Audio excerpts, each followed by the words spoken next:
Hey, it's Rick with the Rock Bottom Outreach, and it is Real Talk Wednesday. Want to tell you an amazing God that went down on Tuesday, and this is how God amazes me. But a young lady named Maddison, we'll call her Maddison D. She goes to Argyle with my sons. A great young lady, and when she found out I was sick and in the hospital, she wanted to prepare some food for me. Meals, desserts, things like that.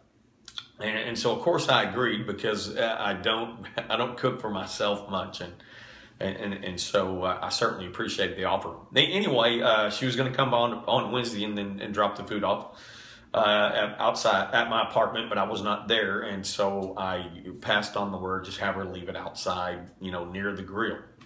Well, I get home a little bit later, and I walk up to the apartment, and there's no food. I mean, there's none. And I know I was told it was dropped off, and so there's no food. So I reached out, and I said, what apartment did Toby tell you? And she said 7103. And I'm like, wow, that's it. That's weird. And I sent her a picture of my front porch, and she said, I put it on that bench right there. And I'm like, man, someone has stolen my food that Maddison made and worked so hard on. And so anyway, I go over to my neighbors. I go next door, and I'm thinking someone stole my food. And so I go and I said, have you seen the food? I explained this story, and the lady said, no, and that's odd. No one touches anything around here. And so I go upstairs and I knock, and this guy answers, and I go into my story again. And anyway, he says, no, man, we've not heard anyone. He goes, but maybe the trash people got it. And I said, the trash people? I said, don't they come Thursday? And he goes, no, they come every day. See, the bench that Maddison put it on is also a place that you put the trash under the bench and they pick it up. And I'm like, oh my gosh, the trash people have taken all this food. And the guy goes, they've probably already taken it to the trash dumpster, but I look and they're at the trash dumpster. I mean, they are down there right now. So I go as fast as I can, which isn't very fast right now. And I'm like, whoa, wait a minute. And I go to him, and this lady, she greets me. Now, she doesn't say anything. She's just looking at me, and just a very blank look. And I was like, hey, my name is Rick, and I'm very gestural with my hands. I was like, and I talk with my hands. I said, I live over here. This girl made me all this food, and it is gone. So it's gone. And she's just looking at me, and she's smiling. And I notice in the truck is another young lady, and she's also sitting there and just looking at me. All of a sudden, this man steps out, and he says, can I help you? And I said, my name is Rick. I live here, and all the food is gone.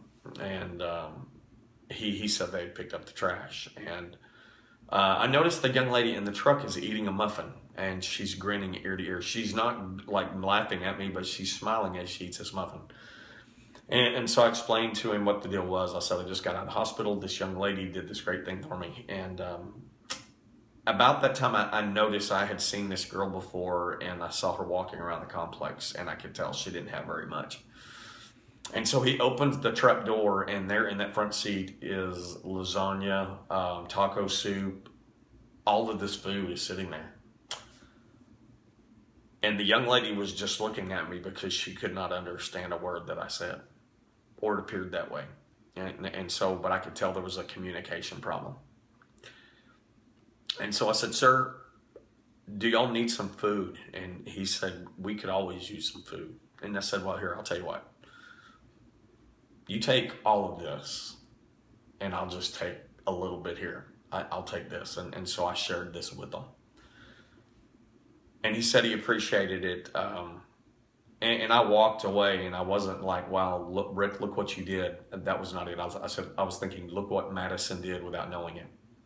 Here's the deal. When we become obedient, what God calls us, even though it seems so little, may be so big, because that's the kind of God that we have. Maddison D was obedient to what God called her to do, and it wasn't to meet just my need, Rick. She fed a family, which is amazing for a young lady. In the book of Exodus, chapter 19, verse 5, talks about at Mount Sinai, and the Lord is talking. And he says this, now know if you obey me fully and keep my covenant, then out of all nations you will be my treasured possession. We're talking about being obedient. I don't know what God has called you to do, but if we'd be more like Maddison, being obedient to when God calls us to tell something, even though maybe it makes no sense and it may seem so little, God's the kind of God that can multiply the smallest of obedience and portion. Again, God honors obedience. I want you to think about that today, because I know someone God has laid on your heart to do something. Maybe it's to buy tires for someone, give someone $20, buy them groceries. Learn by Maddison's example. Be obedient and watch God multiply. It's Rick with the Rock Bottom Outreach. It's been Real Talk Wednesday. Have a great day.